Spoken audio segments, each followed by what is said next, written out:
for Matt, and I can tell the audience about the missed Apex merchant I mentioned in the WhatsApp chat today. Okay, Steve, can you just watch out there because you're clearing your throat off screen if you like.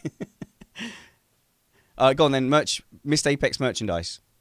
Yeah, the missed Apex merchant. So I want to introduce missed Apex rocks, missed Apex petroleum jelly. They're minerals. Jesus Christ, Chris. I think missed Apex cans. They're just empty, or like as soon as you open them, instead of going like, it goes like, "We live F1." You can't physically make that happen. That's not a thing. I don't think. Yes, I can. Yes, I can. Hi everyone. Do it. Hey, look, we've got Fake Charlie Whiting in the chat. He's first in the chat. He's arrived on time. Everyone else is late. Well, I tell you what, we tried to start at 8 o'clock, and 4 out of 5 of us already. But anyway, trying to convince Fake Charlie Whiting to come on and give us his verdict on the penalty later in the show. I don't think we're going to spend an awful amount of time on that. I think we'll play a little bit of We Are the Referee. Me and Chris disagree, which is always good. One of us thinks it was a nailed-on penalty and you should be penalised for that kind of thing, and the other one thinks that there was no grounds for a penalty and no grounds for punishment. So it will be interesting. What city am I wearing? Santa Cruz, obviously. Actually, look, this is a bit of a go-to T-shirt, right? This is a bit of a go-to T-shirt in that it disguises any additional bulk. So it's a flattering T-shirt, at least in real life. And I was out and about today, so trying to look as not fat as possible. Matt, Chris, go on. Comment of the week. Rory, JL 2014, favourite F1 podcast after my favourite race of the season so far. Smiley face. Yeah, man. Yeah, it was good. I mean, it was an exciting race. But the thing is, even before all that stuff happened, it was a super exciting race already, wasn't it? Like I was already in thing going, it was. If you weren't enjoying that strategy and that build-up, go watch NASCAR. Go watch bumper cars, because F1's not the sport for you. You're a journalist. A failing journalist, but a journalist. Shut up. Spanish, shall we list off where I have been the last few weeks? Well, you can brag all you want, but actually, I think I can compare our recent media achievements. I think I can stand up to that. I meant to ask you. So, like, what is this? I can't. Like, I cannot announce it. I cannot announce it on here on the live stream. But I have good news, which is good for my media career. Like exceptional news. It's pretty much everything I've been working towards, and you'll find out in the month of August. I suppose I could. I've got a couple of little steps to get through before it's all official. But yeah, if you are someone who is pleased for me, in general for things, you will be incredibly pleased for me. So something to look forward to. Matt, why not say hello to the live stream? Hello to the live stream. How is everybody doing? We'll call that sound check, I reckon. All right, is that good enough? Am I close enough? It all sounds okay. I think, yeah. If I knock it up a notch, how do we sound live stream? How do we sound? I can cut my mic up a little bit more, or adjust, as it were. Yeah, you sound fine compared to everyone else. And no, I will confirm, Ray Thompson, I'm not taking over Will Buxton's F1 position. Will is safe for the minute, just for the moment. He's safe. That means he is taking his position. Eventually, I've got my beady eyes all over it. All right, then. Tell you what, I think we're more or less ready to go. We've got some great talking points. Matt, our race won and lost stuff, I mixed it all in together. But it's chronological, so it should be fine. Yours is still green, mine is still red. Yeah. Yep. Normally, you asked me at the front, and so the green points were the ones that I felt were most germane to the... Brilliant. And mine were the ones that were most German. Yeah. All right then, let's get going. Have we removed all the sharp objects from Nick's desk? haha.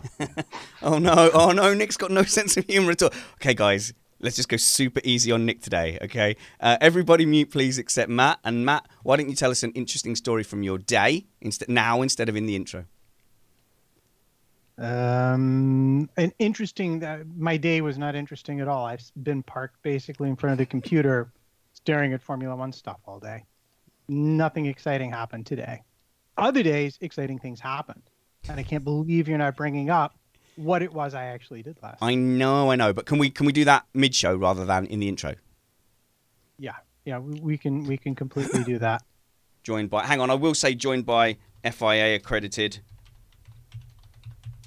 FIA accredited is not a thing, just accredited. Whatever. No one cares, Chris. Shut up. It does. Makes Chris, you sound like an idiot. which part of mute whilst so Matt can be the big face for the video did you not get? There we go. That's Okay, what I was nice. looking for. All right, there we go. I'm sure it'll be. Look, you've even got Steve there being angry at you. Right, an Australian listener, right, emailed in, and his initial email was quite snappy at me. He was a little bit angry, but it's fine. I just give him the response that I felt, was appropriate. And he goes, "Yeah, sorry, mate. Yeah, that was a little bit rough." And I'm like, dude, our video editor is Australian. He cannot talk without yelling me and wishing me death. It's fine. I'm completely acclimatized to it. All right, let's go for it. Oh, hang on, let's stop. Stop that. Record again. Here we go. That's not quite right. You are listening to Missed Apex Podcast. We live F1.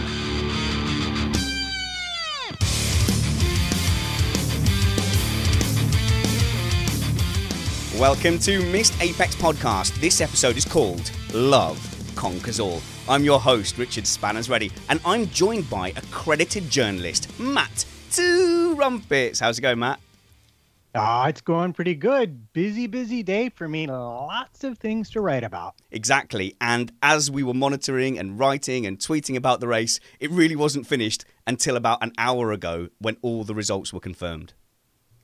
Yeah, it was one of those very exciting post-race, up in the air. Nobody knew what was going to happen. So we all had lots of fun arguing about who was wrong on Twitter kind of moments. And we're going to continue that here. Because, look, this was an old track. And we've established this year that we can, with some exceptions, of course, match our expectations of race excitement with the age of the track. Discuss old tracks, dull races, with these specific regs. That's the way I see it. Unless there's rain or the threat of it. And this certainly was.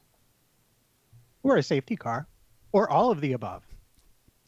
Matt, was this a dry race where all we talked about was the rain? Or was it a wet race where the winner only used slicks?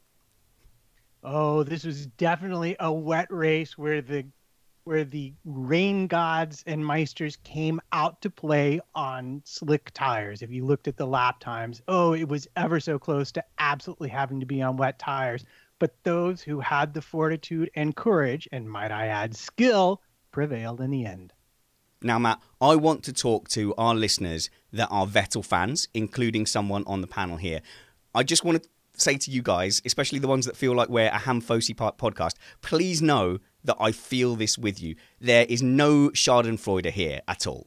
I mean, at first, yes. I mean, quite a lot. But it's just one of those moments in sport. It's the missed World Cup penalty. It's the 2007 China pit lane. It's Hill being taken out by Schumacher. The pure emotion from Seb on the radio said it all. So from sports fan to sports fan, I just want to say I get it. And I know the pain you're going through at the moment. But on the other hand, us Brits have had our share of sporting hurt. Remember when England just basically beat Germany 5-1 out of nowhere? Yeah? This is basically that. We are an independent podcast produced in the podcasting shed with the kind permission of our wives.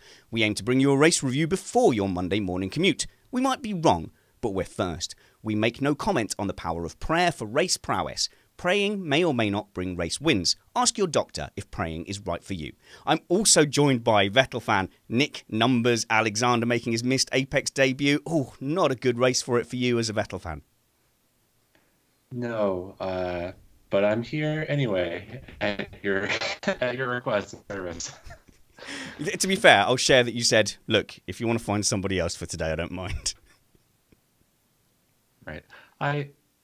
If you want the perspective, I'm happy to provide it. But if you want somebody to be happy and cheery, no promises.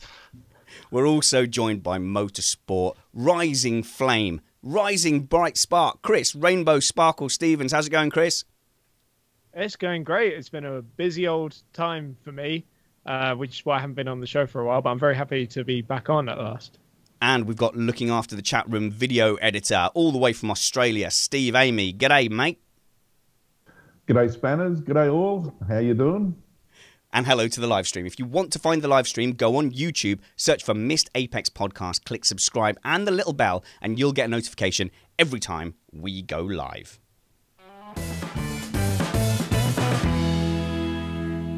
All right, Chris, let's talk about this track a little bit because it's been a little while since we've been here. It's quite a contrasting track. Some of the parts of the track look so narrow, you worry if it's a real F1 race track at all. But boy, do I miss the engine-destroying forest section. I don't really. I mean, I actually drove a little bit of it in a sim while I was in New York last weekend in a Lotus 98T. Boy, that was a lot of fun. And I see the appeal in it. But as a racing fan, I like the new layout. I think it's better for racing. It's a bit more technical. And it's, I mean, primarily an awful lot safer as well. So you can drive around that old forest bit. It's not grown over. Oh, no, it's not there at all anymore. It is completely grown over. But in the magical world of sim racing, everything. Sorry, I missed that. However, the bit they replaced it with to join up from the start of the forest section to the end of the forest section is actually very good with that sweeping sort of left-hand straight leading into the turn 6 hairpin. I mean, that makes for good racing. Yeah, absolutely. I think there are plenty of overtaking opportunities that are within that new section. So I think we all need to let old Hockenheim go, because it gets to get a bit boring having this debate every single year that we go to Hockenheim. See, we can change tracks. Monaco. Matt, tell me a little bit about qualifying, because this was key to setting up a great race.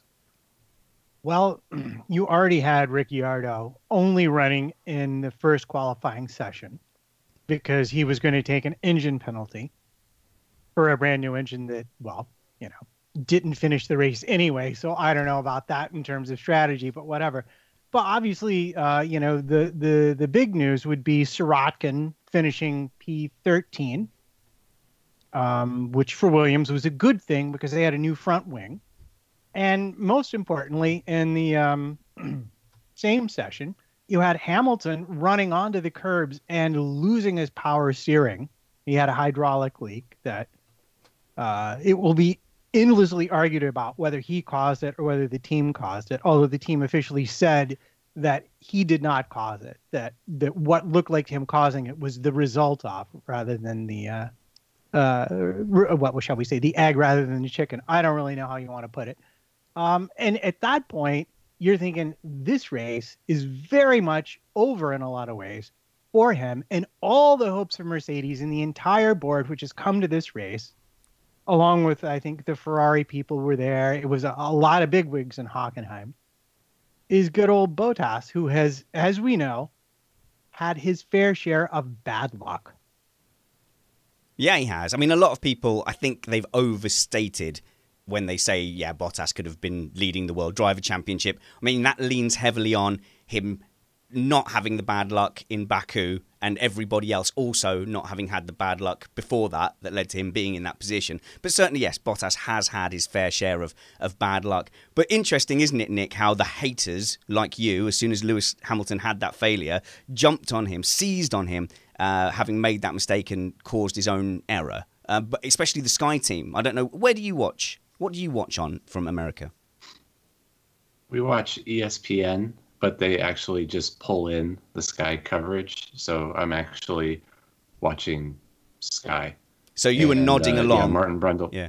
Sorry, you were nodding along as Rosberg was saying, yes, Hamilton definitely damaged his own car.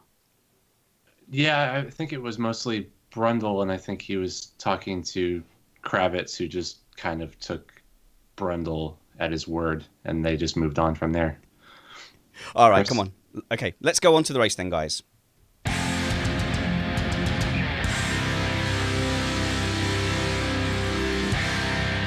This is where we hand over to Matt Trumpets and ask where the race was won and lost. Very interesting. Obviously, the top 10 all starting on their qualifying tyres, but we had 2 of the top 6 out of position at the back with harder tyres.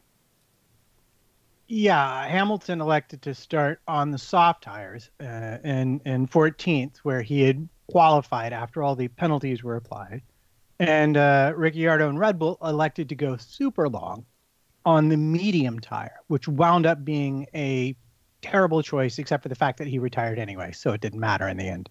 But Ricciardo at first he had no pace. I suppose he did compared to the cars cutting around him, but he wasn't doing anything spectacular, which made you think that that was a stretch too far.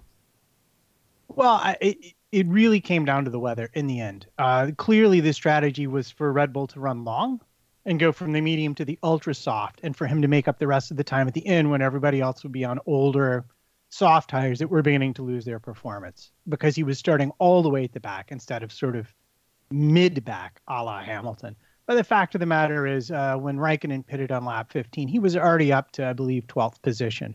So he was not really going to be in with a shot at the top 5, barring events at the end of the race. But the fact that it rained and the fact that it got colder did him no favors. And then, of course, the fact that his car stopped working entirely really did him no favors at all. No, that was a poor tactical choice by his car there. But Chris, Lewis Hamilton, suitably cautious again on turns 1, 2, 3, just slotted himself into place before working his way up the field. You have to feel that like 4 or 5 years ago, that's Lewis Hamilton involved in a first corner incident. I mean, like Hungary a few years back, where he had to take an engine penalty, ended up facing backwards in turn 3. A little bit of maturity from his early race strategy. Well, I'd say mitigating circumstances in that scenario you picked out, because it was raining that day a little bit. But I would say it's absolutely the right thing for him to do, because especially at Hockenheim, because turn 1 is so fast and it's not really a place you can go side by side through. It's very much a single apex. So, yeah, just the mature thing to do is to just stick by, and he can pick them off one by one because he's got that much of a pace advantage. Yeah, he was clearly out with the idea that I'm simply going to stay out of trouble. And in fact, by the start of the second lap, he'd already regained the singular place that he lost. All right, so continuing on then with how the race was won and lost. Well, I think, at the start for Mercedes, it was important for Bottas to get away and get away well. So he did that. And really, for Ferrari, Raikkonen defending would have mattered a lot had they not ultimately made a sacrificial lamb out of him yet again to protect Vettel's position about 15 laps later when they brought him in early. But the thing that made more of a difference than anything else, I believe, and there's a lot of leaves we can talk about here, but the fact of the matter is Hamilton was a sheer genius at managing his tires. When they were into lap 33, 34, he was keeping pace with Raikkonen, whose tires were 15 laps younger, and he was keeping pace with Vettel as well. Until Vettel, he was keeping pace with Vettel until Vettel came in, and eventually Raikkonen let him by. At which point he was faster because his tires were that much newer. It's worth noting as well that 15 laps into Raikkonen's stint, his rear tires looked horrible, and in comparison, Hamilton's, whose tires were twice that age at that point, looked almost pristine. They did not look like 35-lap-old tires. Yeah, and this was the key to the race. Had he not been able to manage his tires that effectively, he would not have been in a position to win it when all the other craziness happened, and that would have been when the rains really came down. And Vettel eventually crashed, and we had all the safety car pit stop nonsense, which I don't know. We could get into more or less now if you like. Now, we'll do it in a bit, but it was interesting that it was 2 steps between the option and the prime in old money, if you assume that people weren't ever going to really use the medium. So this kind of pace difference, it seemed like it was a genuine tactical choice, because it left a lot of laps between the ultras' first pit stop and what the guys on the mediums could do. So it gave us the kind of strategy we were always looking for. Yeah, a one-stop was generally thought to be sort of the best way to go. And I was really surprised to see the softs taken as deep as Lewis took them, because Vettel had a very long run. Was it on the mediums in practice Friday? It might have been on the softs on practice Friday, but nobody ran them 40 laps. Had no idea they'd go that long and still be that quick. Okay, I'm just going to skip ahead slightly then. and just go over why I bet on Lewis Hamilton today. Now, obviously, starting from 14th, there's no reason to go and put your hard-earned dollar on him. However, today, I just felt like there was a culmination of factors, Matt. So you just tell me if you feel like any of these are wrong. I still feel that the Mercedes is the fastest car, and by fastest, most potential. So the most to unlock. I think that Mercedes has been the fastest car for about 4 or 5 races and will continue to stretch away. It was cooler today because there was clouds. I didn't look at the actual temperature. I just looked at the clouds. The softs and the mediums were the key tyres for them, and Mercedes always fancied themselves long running on the harder tyres. And the bookies, I think, just got it wrong because they said they were giving evens on just a podium for Lewis Hamilton when the likelihood of a safety car was 4 to 9 at this track. So all those factors, let's go to Chris, all those factors put in together meant that 14th isn't that far back when you consider he can cruise past the midfield. Oh, 100%. Yeah, there was no way of anybody, no point to anybody putting up a fight to him until he got up to 5th place. But I know that Lewis has not had a chance to put his stamp on the last 2 races because of the Raikkonen collision in Silverstone and the hydraulic pressure loss in Hockenheim. But I would strongly disagree with the idea that the Mercedes is the fastest car, given the performance we've been able to see from Ferrari in qualifying, and especially in the race as well. Now that they are gaining 0.4 a lap just on the straights compared to Mercedes, then I would say that the Ferrari is probably the superior package at the moment. Yeah, so this is how you do it, Chris. You're wrong about Mercedes being the fastest car. Just period. You're wrong about it because they were faster in the straights. They were faster in race pace. They owned most of the track the entire weekend. So there's not really a lot to argue. You can argue that it's close, that it's not as bad as it looks. And in fact, looking at the times, my personal thought was that Mercedes was running more downforce in anticipation of bad weather over the weekend. And I suspect that accounts for a chunk of that half a second that Wolff was moaning about piteously. But the reality is the Ferrari engine has something. And to illustrate my point, I'm going to ask you to look at the Haas qualifying time of Kevin Magnussen, which is nary a tenth or two off that of Max Verstappen. But when we got to the race, we saw that in race pace, Renault were much, much closer to them. So there's clearly something to that Ferrari engine that Mercedes is either purposely not unlocking all of their power to make the units last without penalty, or Ferrari just flat out have something extra in qualifying right now. Steve, what's the chat room saying? Well, to start with, EMH2212 says that he feels like this episode should come with a number for some kind of support hotline because it was such a terrible race for Vettel fans, just in case they feel down. Poor Vettel fans. They've barely had anything to celebrate over the last 10 years, have they? When will they catch a break? Oh, well, they'll get one.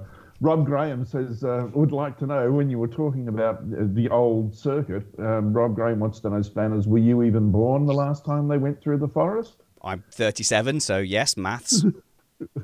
Okay.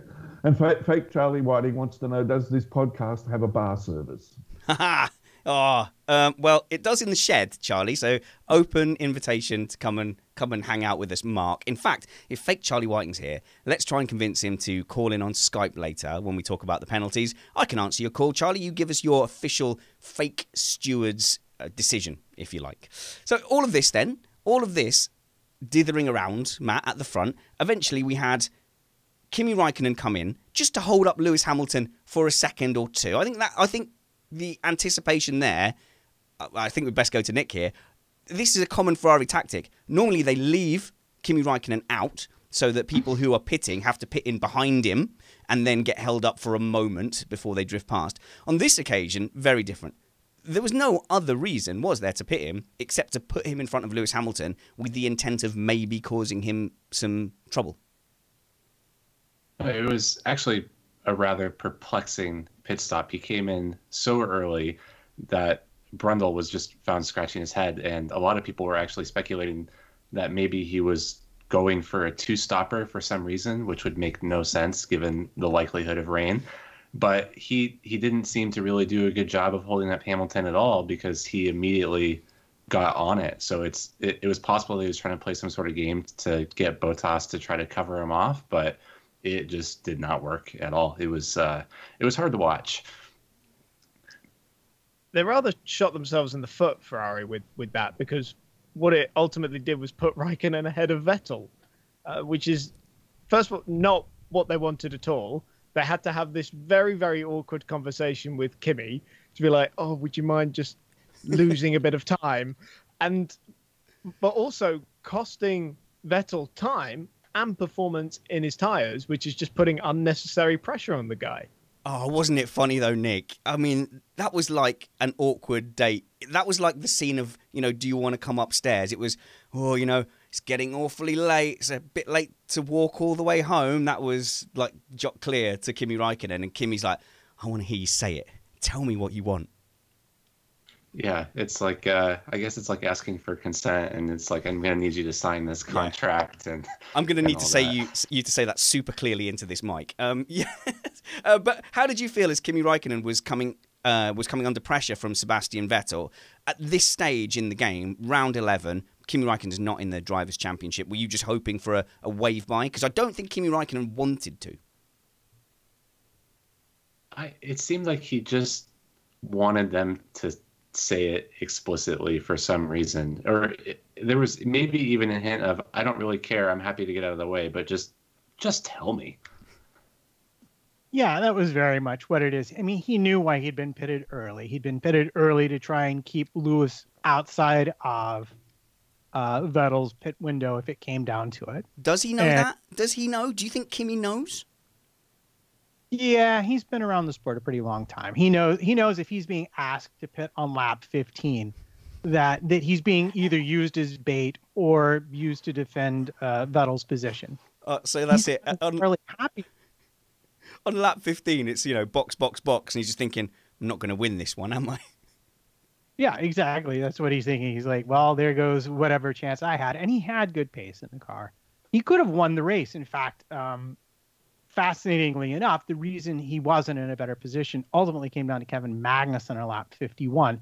But, he sat there and Ferrari are telling him, oh, Vettel needs to go fast. And he's like, well, look, what are you saying here? And what baffles me is that how many times have we heard a team get on the radio and say, so-and-so is on a different strategy. Do you please let them by without a hassle? Which is all they needed to have said to him, because Vettel's pit stop was on 11 laps later. Because, and let's see if Sparkles is going to agree with me, because this was right up at the front of the race where potentially they both completed their final pit stop, potentially. So this was just for the race win, Chris.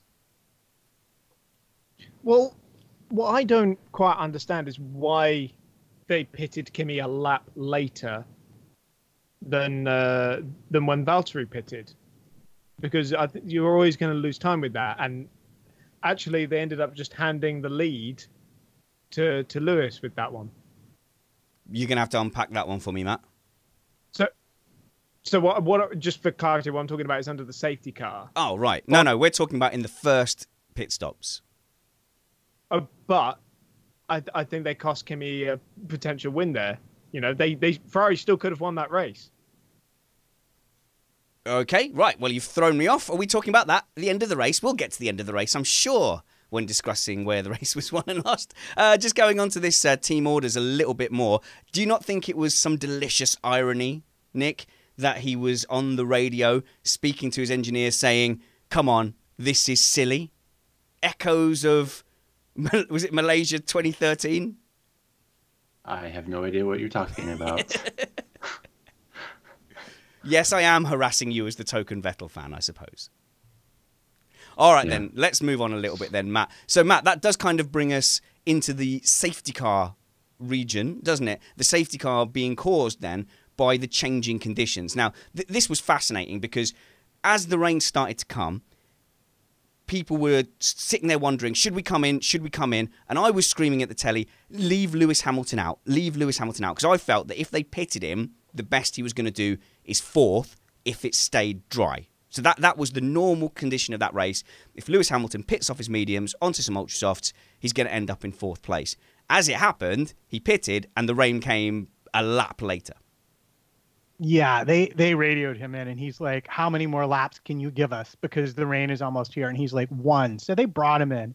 But they did, because he'd managed to extend his stint, they were able to put him onto the ultra soft tires. And if it's going to be mixed conditions and you're not going to put on inters, then the ultra softs were definitely the tires you wanted to be on, because they were the stickiest tires available, and they would give you the most lap time in the dry portions of the track. And this is the way it worked out. I mean, he was 1.5 seconds, 2 seconds a lap faster than Vettel, Raikkonen, and Bottas ahead of him, and Verstappen, who came in for inters. And then we get to lap 51. And the midfield is losing its collective mind, because you have Magnussen, Grosjean, and Hulkenberg catching Stroll, who was going amazingly slow. And they have their own issues. And Magnussen loses 2 places and winds up basically taking Raikkonen off the track, which lets Bottas get ahead of him. And that's crucial for what comes up under the safety car pits. Because if Raikkonen had been ahead of Bottas, Ferrari would have brought him in for new tires. And Bottas would almost certainly have been left out to do the opposite. And then Hamilton, whose tires were ready in the pits, would have been the person in. That's the way I see it playing out, had that pass not happened. And that would have changed everything. So that was a crucial pass. And then, of course, you had Vettel just going a little fast into the Saxa corner, locking up his rear tires and just putting it into the barriers. And, oh, ouch. I mean, we're thinking like, what was it, Canada maybe? Was it 2011 with Button? The last time I've seen him do something like that? I don't know. It was brutal. It was painful to watch. And, you could not help but feel race lead, home crowd, and bang. Let's hear from Chris, the chat room, and then let's hear what Bradley Philpott had to say about why Vettel crashed in that scenario. I was screaming at my television when the midfielders started to come in for intermediates, because it just made absolutely no sense at the time. Like, one corner was wet and those tires were always going to burn out. And I just think it was a simple case of they were too busy watching the radars rather than what was actually right behind. If they'd have turned around from the pit wall, they would have seen that where they were, it was still bright, sunny, and warm and dry. Gasly went on to full wets, which is unbelievable. What? Like, okay, so Nick, I'm not an expert on tyres, but the full wets, the whole point of them is when there's standing water, it is carving out, displacing water so that you can get onto the tarmac. There wasn't any standing water. It was damp. I have a conspiracy theory. Yes, I want to hear it. Come on. This was all a subliminal Skittles ad.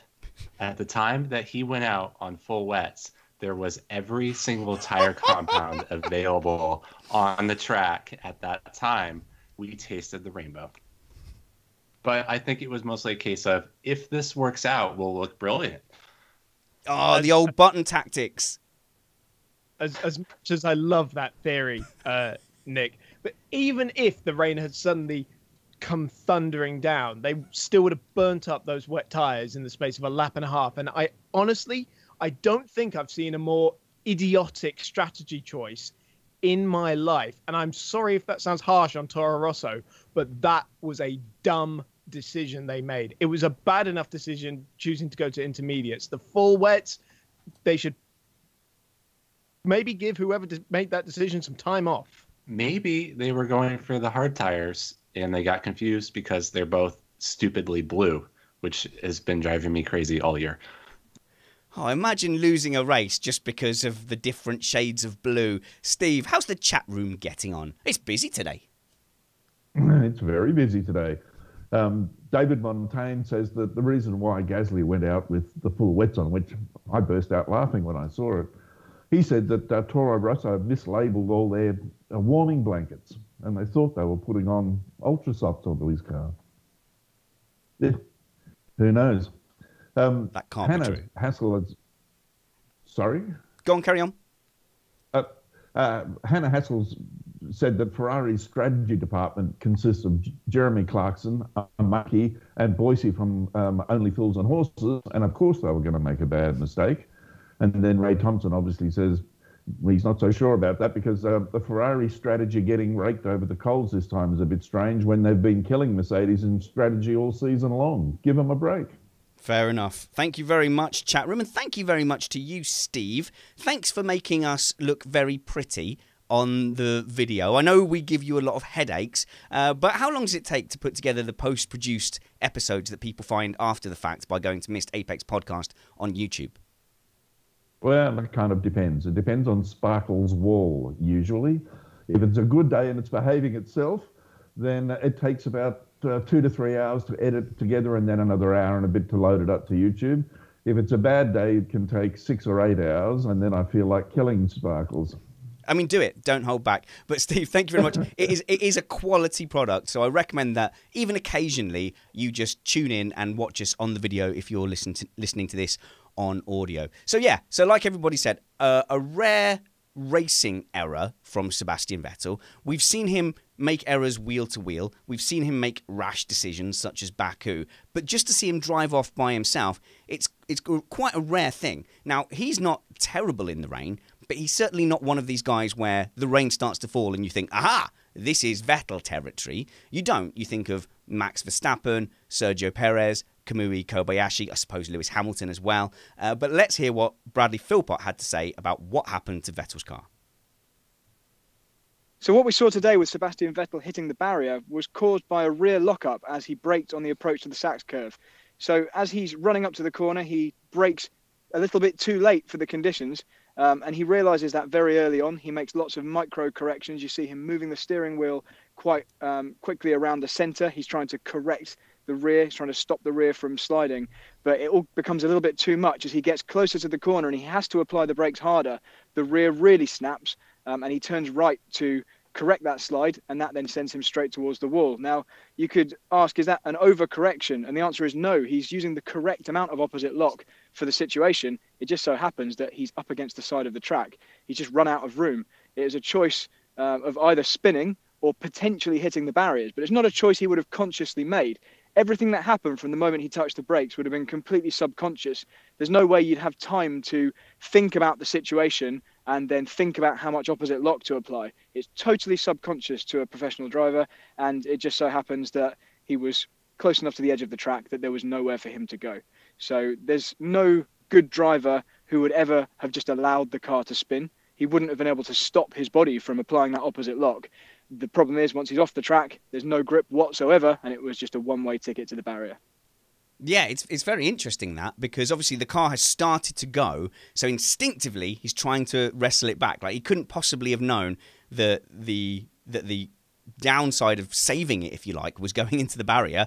He wasn't going to do the Romain Grosjean, which is deliberately let it spin, pointing into traffic, and then floor it, which is apparently another legitimate method of saving a car that's going to spin. But normally, yeah, of course, I think Bradley Philpott's right. Nick, do you like this? It's an old school track. I know it's your driver that's succumbed to it, but people are always calling for gravel and a barrier. If you make a mistake, you're out. I guess it would be awfully hypocritical for me to say that I like gravel and then curse it when something like this happens. So I'm going to be honest, and I'm not going to flip-flop, and I'm going to say, yeah, I still do not prefer miles and miles of runoff, and I personally prefer some of the historical tracks. I still like that it's skinny. Sorry, Nick. I did do that on purpose. I beg your pardon. No, but yeah, but okay, so that's what we saw. We saw the example of a driver making a mistake and being punished for it. Jolyon Palmer on the BBC practice sessions was talking about the difference between the out-and-out looking for tenths when you're in the dry, say in qualifying, for example, and then the difference when you're in the wet, where there really is an extra hazard to just keeping it on the track and just feeling every second, have you got grip, have you not got grip? I mean, me in a go-kart, I basically write the whole day off. Like at the last Missed Apex karting, it was wet. I just ripped the whole event off and tried to have some fun because it's just a different game completely. Matt, do you think he was aware, as Low Stealth in the chat room is saying, do you think he was aware that Hamilton was catching him that quickly? And at that point, Hamilton was already on the ultras, wasn't he? So it was Seb on wearing mediums, and then Lewis Hamilton on new ultras. So all the balls were in Hamilton's court. Like, he had all the advantages at this point. I could be wrong, but I'm pretty sure Vettel went on to the soft. Soft. Right, yeah. So, gosh, this is why this is confusing. I want this to end. I meant the middle one of the three, which by all rights should be called the medium, shouldn't it? Yes. Well, this is where you are on board with Liberty, and just three choices, no matter what they actually are, where those of us who are interested in these things would like to know the precise details. I still feel like both audiences could be served easily and happily, but regardless, the middle compound of the three on offer was what he was running. I don't think Ferrari was too concerned about it at that point, because he would have had to have gotten by. At that point, both Bottas and Raikkonen were ahead of Hamilton, and he would have needed to get by both of them. And he might have been able to get by Raikkonen, but Bottas would have put up a fairly stout defense, and they are in the same car. So I don't think I don't think they were going to worry about Hamilton until there was no one between Hamilton and Vettel. And at lap 51, 52, you've got, what was it, 67 laps? I mean, you're coming to the end of the race. So they and with the conditions being what they are, it was anybody's ball game at that point. And I suppose Ferrari could have been justified in thinking that maybe Lewis Hamilton would run out of those ultra softs, them being 2 steps lighter, and him having pitted with a fair bit of the race to go for the option tyre. Nick, you were just trying to get in there with a quick quip. I was gonna spit your own recommendation back at you and say that you should watch NASCAR, where we call it the yeller tire. But I think when Hamilton pitted for the ultras, he had about 25 laps left, which was how far Seb made it on his. So I don't think that's right. I think they weren't hoping that they were going to run out. I think they could have gone to the end. I mean, Matt, really, this race just fell to Lewis Hamilton. Like, he had to do a good job, and I think he did. I think he did everything right. He had all the pace in the world, and who knows what he would have done in qualifying. He needed a fair slice of luck to go and finish the job. But, I mean, the potential was there. Now, let's just talk about then what would have happened had Sebastian Vettel not crashed into the wall. Would he have gone on to win this race? Given the fact that the track mostly dried after those laps, and Vettel was on the stouter compound at that point, I tend to think the probability was very much in the favor, because the running order would not have changed. I think it was probable that it would have been difficult for Lewis to win the race. I think P2 was a possibility, but consider he would have had to have taken a lot of life out of his tires to get round Raikkonen, and even if Mercedes told Valtteri to let him by because different tires, different strategy, and that was accomplished, by the time he got to Vettel, it's not so much the tires wouldn't make it to the end, it's how much performance would have been left in them at that point. He would have had a matter of probably a couple of laps at best to get clear of them. I don't see it happening if nothing else changed. Sparkles. Yeah, I agree with Matt in that he wouldn't have won the race. It would have been quite difficult because I think Kimi would have done everything in his power to hold Hamilton up, if nothing else, to make up for the fact that he held Vettel up for 15 laps after his pit stop. Yeah, I mean, Valtteri would have been told to let him go. Depending on how quick he would have gotten past Kimi, I think the win would have been a bit of an ask. But ironically, Vettel helped out his championship rival today in more ways than one by crashing. So let's just unpack a little bit what happened then after the safety car. Now, it's going to get controversial, guys. All right? I hope we're all ready for it. First of all, what a disaster for Valtteri Bottas. Because Valtteri Bottas has gone into the pits, and now you can clarify for me, I believe they just had the wrong tyres out. I think they came out with wets, but what they wanted was slicks. No? What was it, Matt? They had a pair of softs for Hamilton ready to go when he pulled into the pits. Oh, no. So at that point, who was ahead on track? Bottas or Hamilton? Bottas. Right, so when Bottas went into the pits, my instant thought was, oh no, Lewis Hamilton's going to get double stacked. And when they were faffing around with the tyres, I think it was a 20-second stop in the end, was it? That was my thought, was Hamilton's going to come in, he's going to get double stacked. But then he never appeared in the pit lane. And I was going, well, where is he? Where's Hamilton? And of course, now we know that he dipped out at the last second and avoided it. So what were his instructions? It was just he was trying to do the opposite of Kimi Räikkönen. He was told to do the opposite of Räikkönen.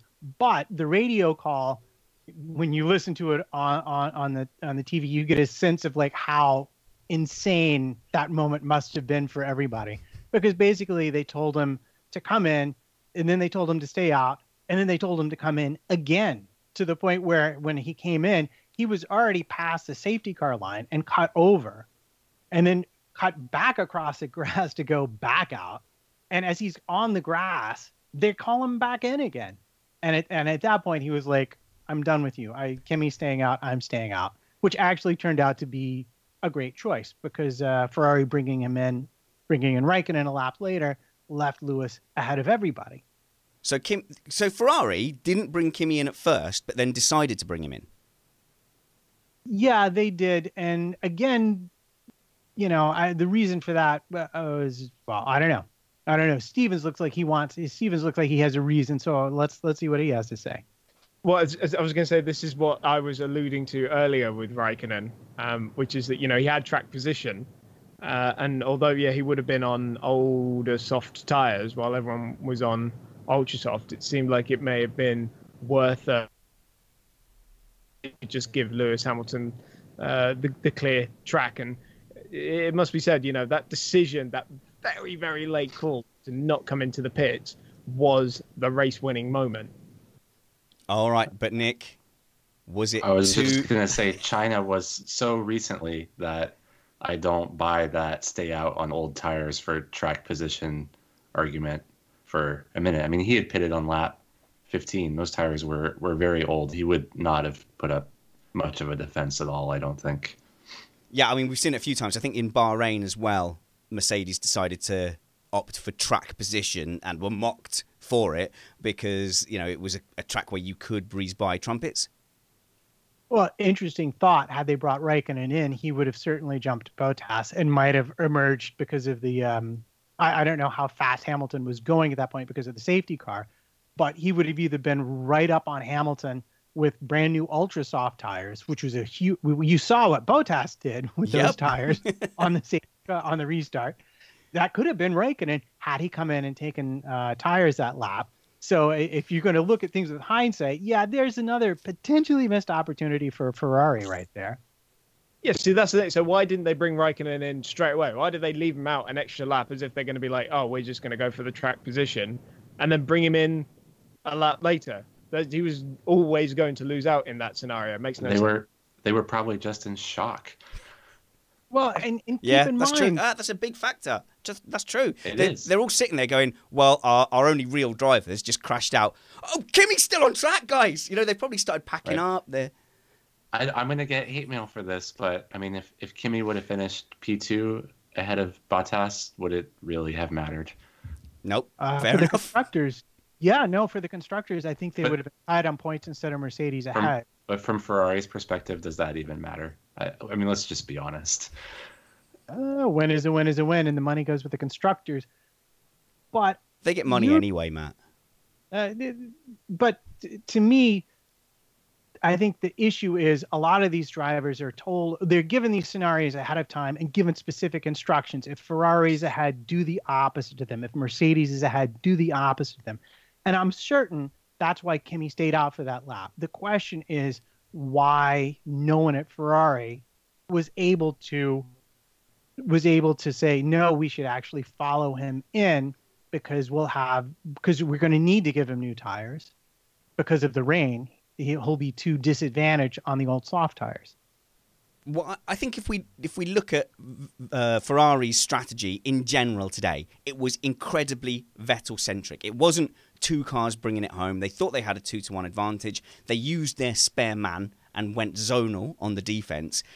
I don't think it's a massive surprise that they then dropped the ball when Kimi Raikkonen was left. I think Nick makes a great point. They were in shock. They had that race in the palm of their hands. They've let it go. It's absolutely devastating, and they've just dithered on the strategy. I think why put down to malice what you can account to incompetence or something. I think they just simply made a mistake today. So let's then set the scene as we come out behind the safety car. And don't worry, we are going to talk about the Hamilton incident, cutting the grass. Calm down. We've got Hamilton on slightly older Ultra Softs, but showing great pace. We've got Valtteri Bottas behind with good new Ultra Softs. And we've got Kimi Raikkonen also with Ultra Softs behind. So we've got a straight race, and you would think Lewis Hamilton's at a disadvantage. Now, this gets fascinating for team orders and team ethics, because you'd like to think it's race 11. We're at the sharp end. Valtteri's got a new contract. Probably says number 2 in it somewhere, or will aid the best wishes of the team in certain scenarios. Something to that effect. Okay, he's just got a new contract for next year and the year after. I just thought that Bottas would go line astern. But Chris, he came out of the blocks in the safety car, absolutely went for it. Lewis Hamilton had to use every bit of his defensive skill to hold off his teammate. In a scenario like this, the World Championship title rival contender is in the wall, and the number 2 driver at Mercedes is giving it everything to take the race win from Lewis Hamilton. Yeah, punchy stuff from Valtteri. I was thoroughly enjoying the half lap that they were properly racing side by side before Mercedes intervened, and I completely sympathise with Mercedes on that decision. It is a massive shame. Hang on, let's just say the decision eventually came after Valtteri Bottas had a good go. It said, ease off, we're not doing this, hold station. Exactly, yeah. And it's a real shame, because those few corners where you see 2 Mercedes side by side, I don't think it gets much better than that. It was really good. Not quite Hamilton-Rosberg, was it, Trumpets? Because you did sense that Hamilton had the pace. And I think in the end, was he pulling away a second a lap? Well, in the end is irrelevant, because the race was over once that call was made. But you were very correct when you said that Hamilton was at a disadvantage, having taken 11 laps, 12 laps of tread off of his tire. It was much more difficult for him to get them back up to temperature, whereas on brand new tires that had been in warmers for Bottas, he was able to get them there much quicker, and he had a significant pace. He would have had a significant pace advantage for about the first 3/4 of a lap to a lap till Hamilton was able to get his properly up to temperature. So that was his moment to pounce, and he knew it, and he wasted no time in giving Lewis a very, very, very stout run for his money before Mercedes shut it all down. Okay, I just want to go then and assure people that we are going to talk about this penalty. But first, very quickly, I want to ask my good friend here, my partner in crime, about his weekend.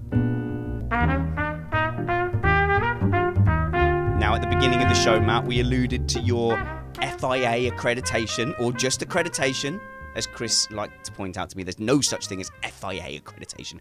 You were accredited for an event. And now, Chris has been doing this for a long time, no big deal to him. People like Summers and that come on here and, oh yeah, no big deal, swanning around the paddock. To mugs like you and me, who've been watching it from the other side of the sofa, to go to an FIA event, which was the New York E-Prix, that must have been just incredible with that journo pass around your neck. It was jaw-dropping to be there, to wander the pit lane, to talk to people like Alan McNish, Louis-Marie Blondel, the head of engineering for Venturi, to talk to Jean-Eric Verne, to talk to the drivers, Andre Lauderer, but also to talk to the other journalists and just the people that are always part of the event, to see that side of it and to appreciate the job that they have to do for what it really is. And I'll tell you, the things that amazed me most were the schedule that you have to keep if you're going to do a proper job, and just the sheer amount of running back and forth across. There were 3 bridges to cross to get from the media center to the pit lane, but just the sheer amount of work that goes into it is pretty staggering. Great. I can't wait to hear all about that. You are going to be recording an e-radio show review, presumably at some point. Yeah, probably before the season starts again. Well, E-Radio is now officially part of Missed Apex podcast stable of podcasts. The feed has changed to an Acast feed, so if you're an E-Radio subscriber, very soon you might have to resubscribe, although there is a redirect in place. Chris, you were with Sparkles with Trumpets as well. How did he do? He did all right for a rookie. Got caught in the trap of taking photos of things he wasn't allowed to take photos of. Gasp. Pulled off by Mark Preston a little bit, but we've all been there. Like, you can always just use that rookie. So like, oh, I didn't know It's my I was allowed first to take day. photos of that. It Mark would be a Preston. shame if I uploaded them. Mark Preston But- being the team boss of Tachita, of course. Really interested to hear about you guys' experiences at the New York E-Prix and what has been a very fascinating season. Sam Bird, Britain's Sam Bird, very much in contention right up until the last weekend. So search for E-Radio Show at some point if you can get around to it. Matt can be found at MattPT55 on the internet. And Chris is C... Nah, go on, you tell me. C Stevens _journo for all my Formula E antics. I've been working on a lot of off-season content, which I'm actually really, really, really excited about. So check it out. Okay, then. We have no whose fault is it this week, unbelievably. So we're going to talk about the penalty. Right, some of us disagree, as I alluded to the live stream. I think, believe it or not, and please don't hang me, Hamfosi, I think that there is absolutely no way, and I'm going to go to Nick first, I think there's no way you should be able to basically come into the pits, leave the track to go into the pits, and then decide not to go into the pits, and then rejoin over grass, and that's somehow okay. As soon as I saw that, I thought, he's in trouble there. Yeah, so it very much feels like a regular motoring kind of incident. Like if you're going down the freeway and somebody gets off on an exit and they go, oh, wait, this isn't my exit. And they drive across a solid line, a diagonal triangle, and then another solid line back into the interstate. That is dangerous.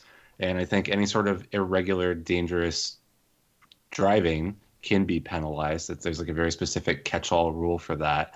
And there's a lot of people out there saying, you know, he rejoined safely. It's like, well, when he did that, there wasn't anybody going down the highway at that very second. So it's totally a safe and reasonable thing to do. I don't agree at all. I just want to say, if you're going to penalize somebody for that, though, please do it before you put him on the top step of the podium.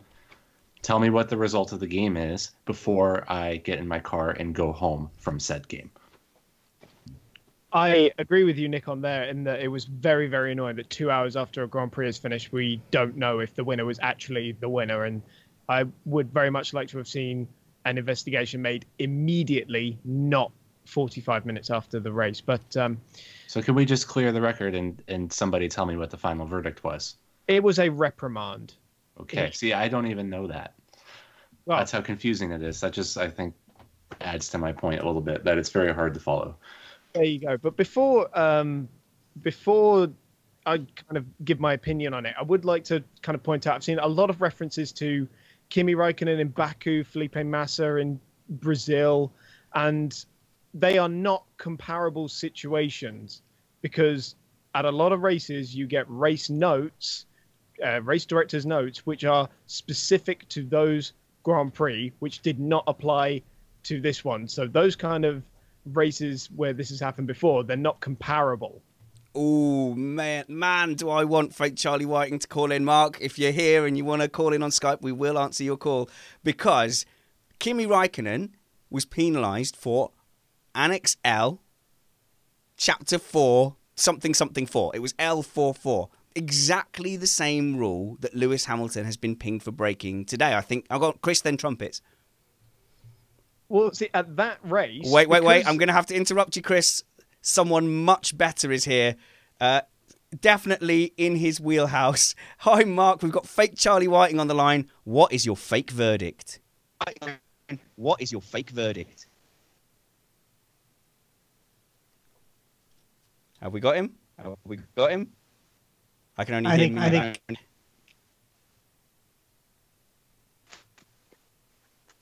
Hello? Hello. Yeah, hi. Mark, what's your fake verdict? Fake Charlie Whiting here on Missed Apex Podcast. Well, there's a few things we got to cover here. First of all, it was very naughty, but naughty alone doesn't get you in trouble with the stewards. Oh, have I lost you? No, keep going. Oh, okay. So the other thing is, as soon as I saw it, I knew something was off. But you have to rely on the regulations. And I think as Chris just said, there's regulations and then there are circuit-specific event notes that the race director goes over with the drivers in the driver briefings and publishes. So there were two things that were of interest to me. First, in the event notes, which were specific for this race, in 8.2, it said, for safety reasons, drivers must stay to the right of the bollard at the pit entry when entering the pits. They didn't do that, or Lewis didn't do that. He passed by right, but he didn't stay right. And to me, staying right is the key thing. But the ultimate arbiter of this, the thing the stewards found Lewis in breach of, was in the International Sporting Code, Appendix L, Chapter 4, Article 4D. And for those not familiar, the ISC governs all FIA-sanctioned motorsport. It's sort of the governing document for all kinds of things about drugs and driver behavior licenses. But that basically they found him in breach of. You crossed the line and you were not permitted to do that. Thus, they found him guilty and reprimanded him, which that's where I think the debate really lies, because these things are there not just for entertainment purposes. They are there for safety and to be hopefully something that dissuades drivers from doing these things in the future if they know they're going to get big penalties for that, lose wins or lose podiums. But in this case, they decided not to. In your fake experience, do you think that he's basically got away with a slap on the wrist? I think Lewis should fall to his knees and pray again and thank that the stewards let him off so lightly. Fake Charlie Whiting, thanks so much for dropping in on Missed Apex podcast. No worries, boys. Have fun. See ya. Look how far we've come. Celebrity friends dropping in. Let's go to Sparkles first. There are a couple of kind of mitigating circumstances to this unique scenario, which kind of contributed to why Lewis was basically acquitted and let off with a slap on the wrist, and which were the confusion of the strategy that the team fully admitted to. They told him to come in, which was the wrong decision, and that played a part in it as well. But also the safety car was out, so everybody's running at a reduced speed anyway, and Lewis did not rejoin the track in a dangerous way. And those combined factors meant that a reprimand was a more of a appropriate penalty for the situation. Yeah, so if you're going to read from the steward's document, you should just probably say these are the reasons that the stewards gave, which you ran down, but entertainingly enough, for those of you who feel that the penalty was inappropriate, at the bottom it says the following: competitors are reminded that they have the right to appeal the decisions of the stewards, with certain exceptions, in accordance with Article 15 of the FIA International Sporting Code. So to me, that reads that the door is open for Ferrari or another competitor to file an appeal if they feel that this decision was inappropriate and it would be adjudicated thusly. I don't think that they will. I think that it's, as Chris stated and as the stewards have pointed out, it was kind of a weird and unique consideration. And the only thing it would really saved his bacon was a situation of force majeure, something that they could not have controlled. For example, had he lost control of the car and bounced out onto the grass, that would have been that. But clearly he was in control of the car. They didn't have much of an argument other than they themselves were hopelessly confused about what they wanted, and that result played out in the way their driver handled the situation. So in our defense, we didn't know what we were doing. Fantastic. There we go. And I'd just like to say, as somebody who spent about 6 months in Phase 2 training in a room of 7 Scotsmen who made me watch Braveheart at least on a weekly basis, I was not surprised at all that on the Sky commentary, Paul di Resta was jumping up and down saying, oh, if I was Ferrari, I'd be jumping up and down and going to the stewards. By the way, this thing, that's what you should be going to the stewards for. Yeah, cheers, Paul. Yeah, we're one nation for now, you know. Right, Steve, what's the chat room up to? That rant caught me off kilter. That was a good rant. European says that Hamilton should have gotten a black flag, and in this case, that's an obligatory listening session for the Great American Punk Band, and then he should have got beaten up by Henry Rollins too. Okay, savage. All right. Yeah, that's what I thought. Ray Thompson says that John Todd must be shaking and irate because of, he's heavily into safety on the roads and that sort of thing, and that was one of the most unsafe things we've seen. And EMH2212 proposes a new FIA rule, and that is that divine intervention is not permitted under any circumstances, and any indication of any deity acting for any single driver will result in a disqualification, 7 Hail Marys, and 1 Our Father. Ask your doctor if prayer to deities is for you. Thank you very much, chat room. And the anti-chat room comment of the week, like the not comment of the week, I don't have a jingle for that, is that Ray Thompson saying, that's the worst Scottish impression I've ever heard. Put that side by side with DeResta and Andy Murray and any other Scotsman, and it's completely identical. America. Let's talk about America, Matt. The Haas boys. I had another cheeky punt today, and I must say, betting overall on this season, I am 600% up on my initial stake, because I think I understand how to have a healthy flutter. However, there were some ads put in error on this show last week that were advertising gambling sites. We had made a conscious decision not to do that, and I apologise to anyone who was offended by gambling ads being run on this show. However, I have to say I'm not against a flutter. I believe that when you gamble, you should be gambling against the bookie, against the odds, not on who you think will win, unless it's the Grand National and it's your yearly flutter, that's fine. Generally, you bet with the odds. Now, the bookies had Lewis Hamilton so long for what I thought his chances were of getting on the podium today. Another one they underestimated was Kevin Magnussen, because I felt that in all normal circumstances, those Haases were going to run round best of the rest, and they probably might not have had to deal with Hamilton if things went wrong at the back, and they probably wouldn't have had to deal with Ricciardo as well. So really, I felt like you only needed 1 or 2 things going wrong up front, and you could have had a Haas on the podium. But they blew it. They didn't just blow it once, Matt. They blew it several times.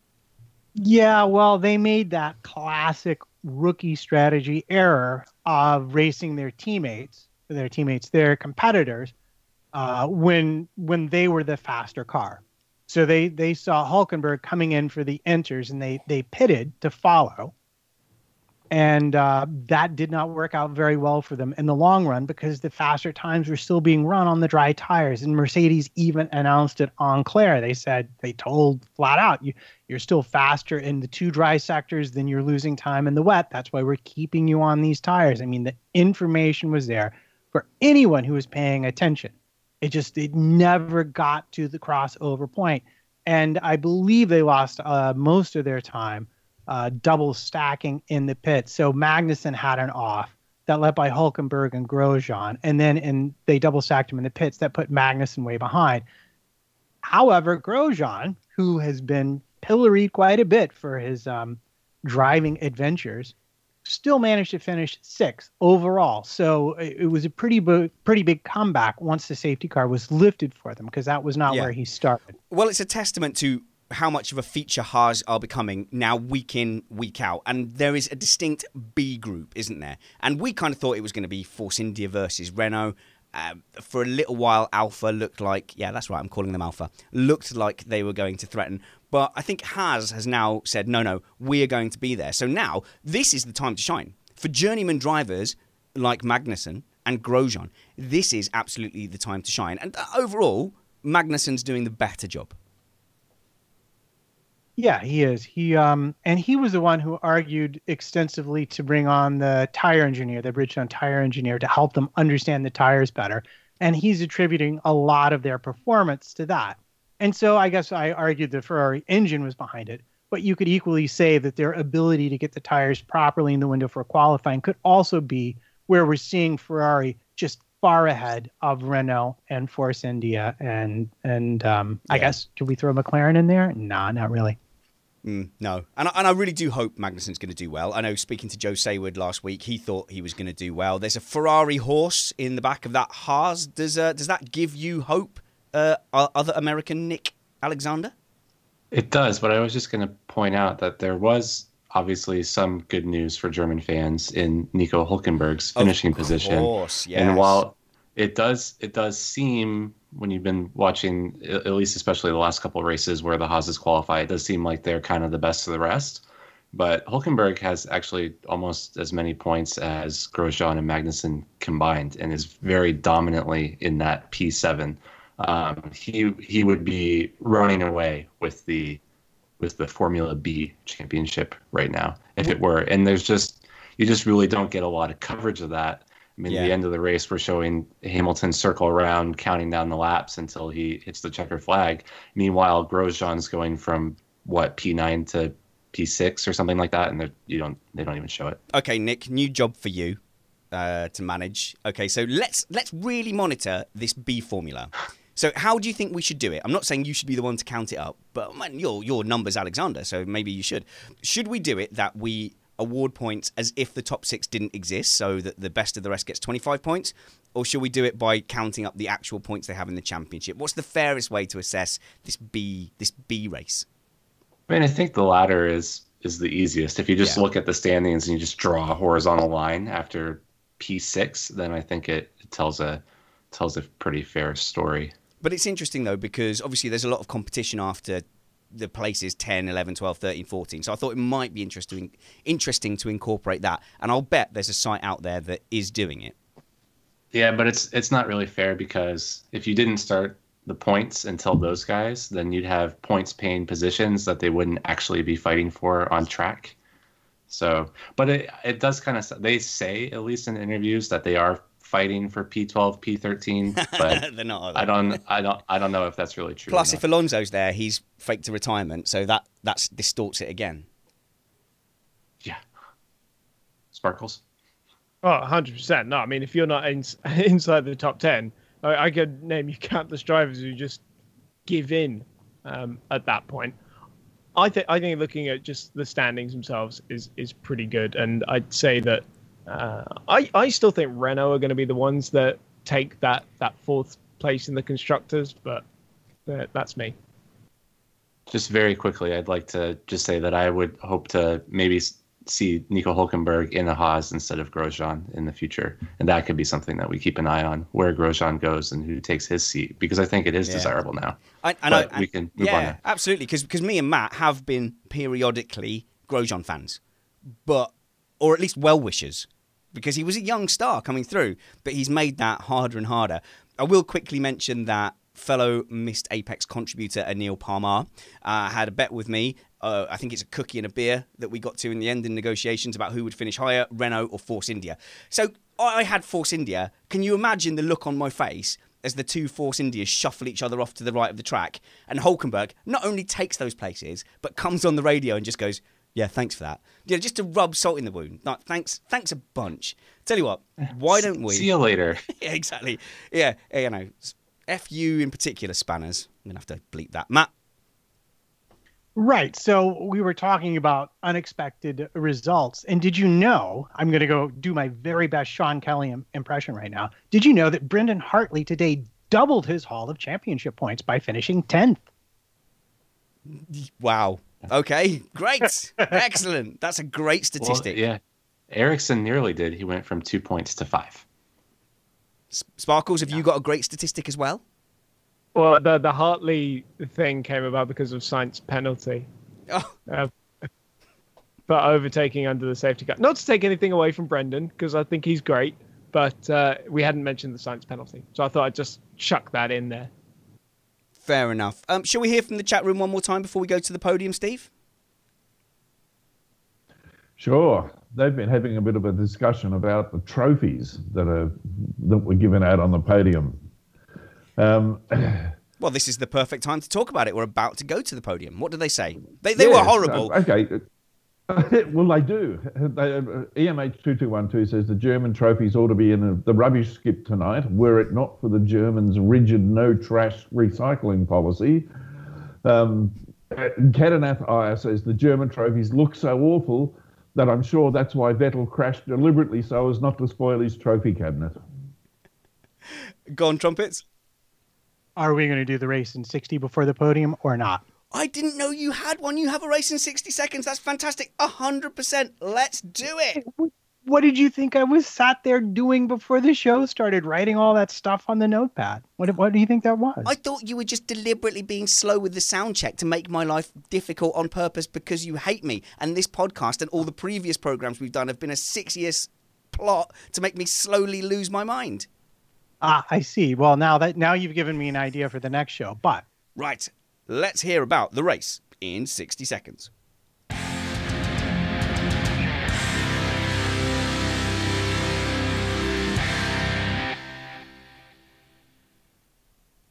Lights out. Bottas doesn't pass Vettel. Verstappen doesn't pass Raikkonen. Raikkonen doesn't hit Hamilton. Grosjean goes wide. Ocon gets Hamilton. Hamilton gets Ocon. Alonso, Leclerc, Sainz, Grosjean, Perez, Hulkenberg, Magnussen.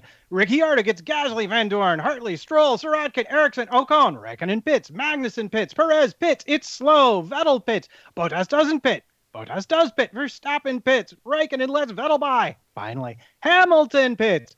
Rain. Verstappen pits, enters. Magnussen squeezes Raikkonen. Raikkonen off. Bottas gets Raikkonen. Rain worse. Vettel crashes. Safety car. Bottas pits. Wrong tires. Hamilton pits. Doesn't. Raikkonen pits. Safety car in. Bottas on Hamilton. James Allen says nope. Checkers. Hamilton wins. Wait. Might not have won. The stewards are involved. Might possibly have not won, but Vettel definitely lost. And it's a reprimand. He turns out to have won after all. And appropriately, I started the podium music too early. Oh man, that was not a relaxing time. Sitting there, refreshing, everybody hammering F5 in the internet all around the world, trying to find out if Hamilton got a penalty. I'm sitting there trying to relax. But even the thought of a penalty as a Hamilton fan, I'm like fully triggered. And there's like this huge cognitive dissonance in my mind because I'm fully thinking, yeah, that is a nailed on penalty. Like he's definitely got to get some kind of punishment for that. And then my instinct to respond to what I would call trolls on the internet. I go, no, rubbish. He definitely shouldn't have that race win taken away from him. It was a horribly tense time. I even stopped. I went off and had dinner with my family. I came back. It still hadn't been announced. Whoa, what a palaver, Matt. Yeah. No, it was insane, all the waiting and stuff like that. But I have to say on a personal note, wow, that was quite a buzz to do that thing. Anyway. We do love the race in 60 seconds. I think I like it in that position before the podium. Sets us up nicely for the awards. And our awards aren't as ugly as the monstrosities mentioned by the chat room that were the prizes for the German Grand Prix. Although I'm assured by my artsy-fartsy wife that all art is subjective and that is beautiful in some way or another. It wasn't, and neither were the gorillas. Actually, I like the gorillas. They're fine. I'm flip-flopping. Yes, no, the gorillas were definitely on for a return next time we go back. Oh, they're different. Who cares? It's only art. It's subjective. Some things, and what the thing looks like is barely important. Does it denote who the winner was? Yes, fine. It can be a donut as far as I care. In fact, one of the awards at the Missed Apex karting event is a cake, and that is for the winner of the heavy category, is a Missed Apex cake. So you've got a heavy category. Can I ask, is there a master's category? Like an old person's category? Where do you want to set that limit? Do you want to set that exactly 1 year below your age? I would go for 50 and above. That's what it is in cycling. I think you might be the oldest person there. There's one team that's coming in that I don't know anything about at all. But yeah, let's have a Masters category and we'll have a Missed Apex Zimmer frame will be the trophy for that. But let's go to our awards. The Thing of the Weekend. Nick Alexander, who gets your Thing of the Weekend for the German Grand Prix? There was some YouTube videos that the official Formula One account put out about the history of the track. They explain the forest section, kind of aerial views of where those two come together. And they also had a tribute to Jim Clark, who died there 50 years ago in an F2 race. And I really like the history behind the sport, and I really appreciate everything that they're doing. And kind of there's just a little bit more focus on bringing some history to the fans who may not have been there in 1968. Now, you're a German speaker. You have roots to Germany, so a particularly special Grand Prix for you? Yeah, so I was an exchange student in college in Bavaria, and I was there for 7 months, and it kind of became a home away from home, and very formative years for me. Learned a lot about myself and, of course, about my own country. You get that reverse culture shock when you get back, and when they show the aerial view of the area, and it's somewhere that I've been through on a train to get to Frankfurt and stuff like that. It kind of brings me back, and it's special.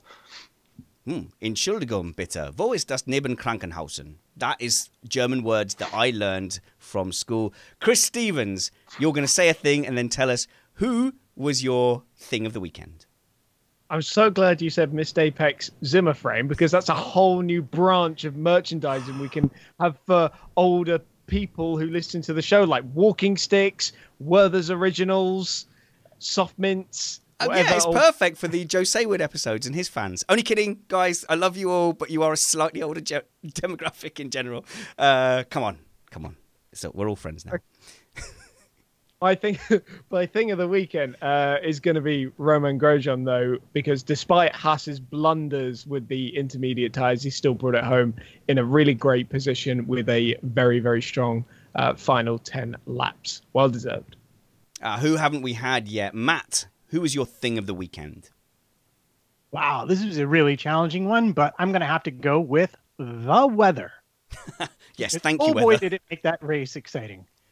Marcus Ericsson, king of the sea, brought forth moisture. Last week, he did it with a safety car. This time, he called the sea creatures with his will to spew water onto the track. Thank you once again, Marcus Ericsson. And this time, he did it without sending Roman Grosjean off the track, which is rare.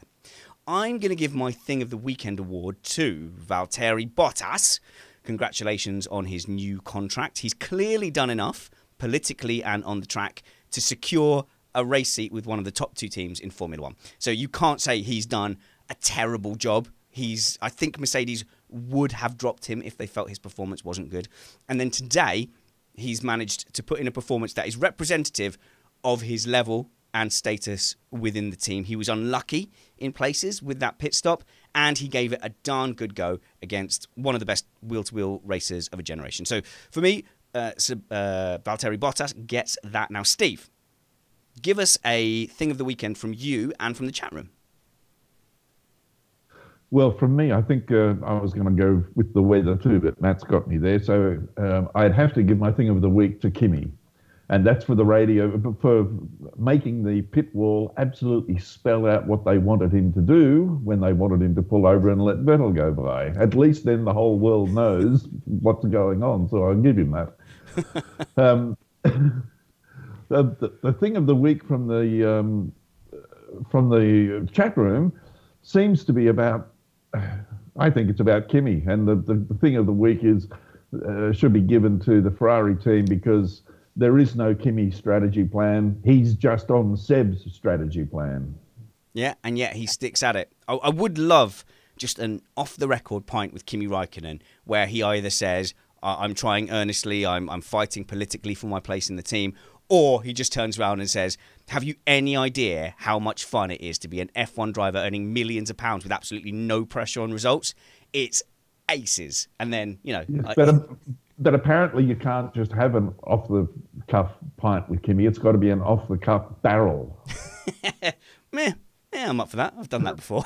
All right, let's talk about the Missed Apex Award then. And Nick Alexander, who missed the Vettel for you? I mean, who Vetteled the Apex? I mean, who got the Missed Apex Award for you? Just a quick spoiler, none of those were mistakes. They were all deliberate. You're on mute as well. You're on mute? Still on mute.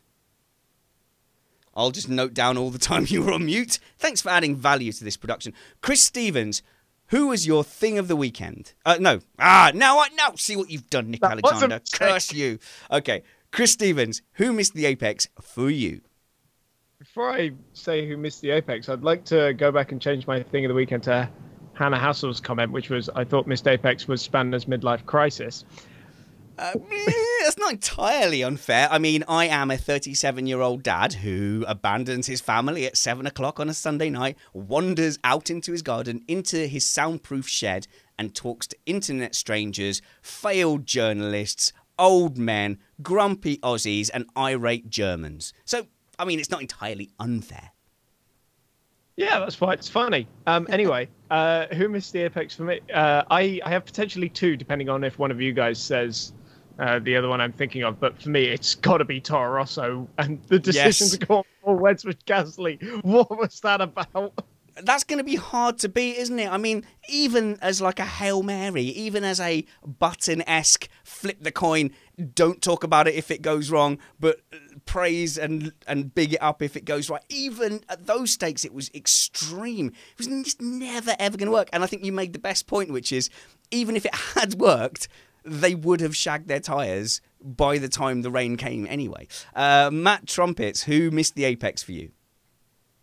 Ooh, well, boy, that there are many possibilities for that. But really, and despite Grosjean's drive, I'm going to have to go with Haas and their whole strategy thing with the rain. I think they were really in it. I mean, I know Magnussen, but to bring both Grosjean and Magnussen in just did not make any sense, especially if you looked at the times that they were running. And that's just it for me. I wonder if someone could tell me how many points that Haas have thrown away through strategy error, driver error, pit stop error. I think it's a lot. Like, would it have made a position in the championship table? Are they missing out on prize money from the amount of mistakes they've made? They are a young team, so we'll give them a bit of grace, and they're not used to running as well as they have been. But next season, if they're running as well, financially and the pressure pot is going to build, and they're the kind of mistakes that are going to have to be cut out. Chris, are you trying to get in there? No. Nick, who missed the apex for you? Oh, I was just going to say, we mentioned, I was on the Australia review when they had the double pit stop error, and they lost enough points just on that one day for, I think, 2 constructors' positions. So, and that's not, the damage did not stop in Australia, that's what I'll say. I think what missed the apex for me was everyone rolling the dice on intermediates when it was only raining at one corner. And like we said, Hamilton's times were out there for the world to see, and they were on the radio saying that they had made the correct decision. So they were just rolling the dice, hoping for glory. And it's kind of sad that it didn't work out at all. All right, then. So, guys, think about Pony Awards. Well, we asked Steve Amy who missed the apex for him and who missed the apex for the live chat. For me, it was McLaren who missed the apex. McLaren raced today, did they? Well, I think they did. They sent Stoffel Van Dorn out in a car that obviously doesn't work, and then had the balls, the temerity to say, we don't know what's causing him to be so slow. Come on, guys, are you a race team or what? And who missed the apex for the chat room? Well, it's definitely got to be the trophies. Everyone's gone a bit bananas about them. There are all sorts of comments. I think that we have to get an official trophy designer. F1 should get one. I don't know who makes the individual ones. Who knows? I mean, for each circuit, do they design their own trophies, or is there an FIA official designer? You've got to imagine that it's the circuit that does it, because the French ones were so specific to the statues and everything and the installations that were outside. Chris? Nobody said my other missed apex, well, although Baha Mutiamat is speaking my language, and it was going to be Williams, because they brought the updates to the car, and things are actually looking semi-promising of making an inkling of progress into fixing that car, and they have a double DNF. Yeah, but they were slightly less bad than normal, and as I understand it, this was quite surprising. Before today, the whole underside of the car was stalling completely. Like they got the aero so wrong that basically the underside of the car was slowing the whole package down, and they now have a front wing that works. So we're at least going to see the baseline of where Williams are. Yeah, absolutely. Because it's such a fundamental issue, it should be quite a significant leap forward when they actually fix it. And I think Sirotkin ended up falling way back anyway because he had a really bad pit stop because his left rear or something was sticking in his pit stop. But he qualified 12th. I know he got some help from Ricciardo and Hamilton, but still, he was up there, and generally they've been right at the back. So damning with faint praise. Let's talk about Pony Awards. Who gets the Pony Award for insolent behaviour?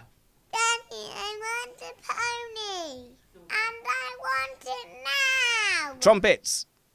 I know everybody feels very bad for Vettel, but Do you know what? No. If we're going to defend Lewis Hamilton for not giving that podium interview in Britain in his home race and just stropping off, because that is what he did. He did just have a bit of a paddy and say, I don't want to talk to Martin Brundle, and he went off. Are we really going to give Sebastian Vettel grief for having just crashed out at his home Grand Prix? I mean, he was basically crying down the radio, but you can understand that was raw passion. You're not going to give Vettel the pony for that, are you? no, of course not. I was talking about him being on the radio trying to get round Raikkonen. Yeah, and it's interesting, isn't it? Because it's a weird game we're playing. In reality, what he should have said was, hello, I'm Sebastian Vettel. You will know me from being your number one driver and leading the championship. But Nick, he had to do this whole song and dance of, oh, I think I'm a second faster. Come on, this is getting silly. It's ruining my tyres. Yeah, I was with him till he's like, this is getting silly. And then you could hear him tick over into ponydom, in my opinion. That's not bad. I feel very bad giving it. I still feel very bad giving it to him. But honestly, of all the radio calls I heard this week, that came the closest to pony. So that's what I'm going to go with. Any other ponies from my panel? Nick? Yes. So can I give a pony from Instagram and not from Team Radio? That's not against the rules. No, right? you can do that. I know what you're going to do. I'm going to give the pony to Lewis Hamilton, but I'm going to try to be as fair as possible. So I will say that this was an Instagram story, and I will say that this occurred between qualifying and the race, and I have it up, so I'm going to read it verbatim. So I don't want to hear any accusations of misrepresentation. Settle down. To those who take joy in seeing other people fail or suffer, I feel for you. Whatever is happening in your life to hold so much anger and hate, I pray that it passes and good things come to you. He goes on. Anyway, you make how many millions of quid a year? You ended up winning the race. I don't know. I will definitely defend him when something bad happens to him and he just wants a moment to himself. But I'm not going to defend like going and crying about it on social media, because I don't like it when normal people do that. So just take a second to talk about social media, because you would assume that the amount of notifications he must get is insane. For example, even here doing a podcast, the amount of notifications I get is detrimental to my work life, and I have to turn my phone off. Fake Charlie Whiting can probably testament to that, Nick. Certain athletes and world leaders just need their phone taken away from them. But is Lewis Hamilton sitting there and looking at Rampante Cavallino and Scuderia Ferrari fan 728 and going, oh mate, no, that's not true, and he's sitting there, arguing about it and flaming about it the same way I blow up over somebody giving me a bad YouTube comment? Surely Lewis Hamilton isn't just on the normal hashtags and social media streams kicking off. I think he is. That's insane. Why would you do that? Well, yeah, that's my point. I think he needs to stop doing that. But Alonso definitely does, because who did Alonso respond to out of our team about something or other, and he just snapped back and went and answered back, and we were like, oh snap. So some of the drivers do it. Oh yeah, totally. But Low Stealth has got the right attitude. I think Nick doesn't know the purpose of social media, which is crying. All right, Chris. Who's your pony award? Yes, I have my own pony, which is Kimi Räikkönen, for when I think it was Magnussen sort of got in his way, not really, and cost him, quote unquote, a place. And he goes, that lap car completely cost me. Good. Steve, does the chat room have a pony, yes or no? No, not really. The whole result seems to be a pony for them. There's not one specific thing. It's a race where a lot of people had a lot of things to be unhappy about. Obviously, if you're a Lewis Hamilton fan, it was a spectacular, from 14th on the grid. Nobody was predicting a Lewis Hamilton win today. 14th on the grid for a win. Definitely, I think, his greatest victory that I can think of. But obviously, we're caught up in the moment. Let me know if you think Lewis Hamilton has had a greater victory. But, Steve, Amy, you do have one more job left. Before that, I'm going to say catch up with me at Spanners Ready on Twitter if you want. I'm also on Instagram, Spanners Ready. We have a Missed Apex Facebook group, Missed Apex Podcast on YouTube. Follow the show at Missed Apex F1. Follow my co-hosts, my producers here for E-Radio Show, also at E-Radio Show, at C... Quick, Chris, what is it again? C Stevens_journo. It's a really, really bad Twitter handle. At MattPT55. Yeah, are you the only one here who's just like hum _? Yeah, exactly. It's like, it's just white noise. It's pointless. He may as well not have a Twitter account. He's such a innately, insanely boring human being that's the kind of Twitter handle he's been left with. I've completely forgotten what we're talking about. We're promoting things because Steve is going to tell us who's the winner of Comment of the Week. Sorry, Chris. You know I don't not like you that much a bit. Well, you were doing what last weekend while I was in New York? I don't know. Exactly. Securing the deal of a lifetime, perhaps, but I can't talk about that yet. So nice one, Steve. Who's won comment of the week? Okay, they've been the channel the chat's been going crazy today, and I think I'm going to give it to Evangelos Eteroklakitos. Sorry about that. I'm going to stop you there, Steve. Give it another go. Yeah. Take a run up at it. See what you can do. Eteroklakitos, I think it is. Eteroklakitos, Evangelos. He gets it for, I swear, Lewis's forehead vein is modelled after some part of the Nordschleife. Well done to you. You get this week's Comment of the Week. Guys, we've got a very busy summer. Not only are we going to give you lots of podcasts, not only are we going to give you lots of content, we're going to try and catch up with Matthew Carter. We're going to see if we can bother people like Fake Charlie Whiting to come on for a chat. We're going to have lots of things. We're not going to abandon you over summer. We didn't abandon you over winter. Why would we abandon you now? So make sure you tune in. Let's go for that again.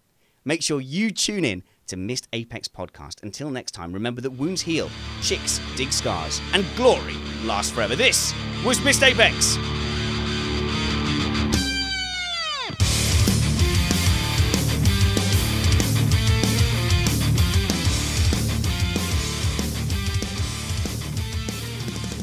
So how did I do coming across as neutral, not neutral, excited, not excited?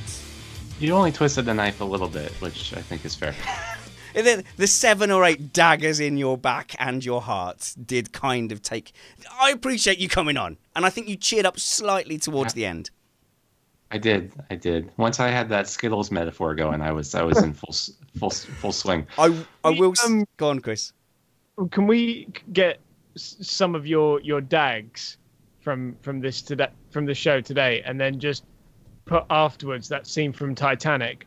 It's like 1,000 knives stabbing you all over. I tell you what, though, I think I do feel the pain. It's genuine because as sports fans, we do put a lot of emotional energy into what we're doing. Now, if you had spoken to me in the hours after Barcelona 2016, I would have been unbearable. And the guys in the chat know that I am much more likely to be triggered after like Hamilton's taken out or there's some penalty or something's unfair. Like we feel that and it affects what we do. Like 2016, Barcelona, I was there thinking, do you know what? The guy second in the championship has just deliberately wiped out off track Lewis Hamilton. I was absolutely flaming. I was furious. And the fact is, and I let that colour because Lewis Hamilton did one of the worst things I've ever seen in Formula One, which is... hang on, Grosjean did it as well. But on the grass, Lewis Hamilton deliberately kept his foot in. Once he knew he was out of control, he was like, yep, you're coming with me. And I didn't think about that for a second. And I completely just let that go by because I was just so in that fan zone. So, Nick, I'm feeling your pain. Right, and I'm aware, and I felt quite the opposite in Spain 2016, so I'm trying to think back to the good times. Well, yes, my man deliberately took out Hamilton.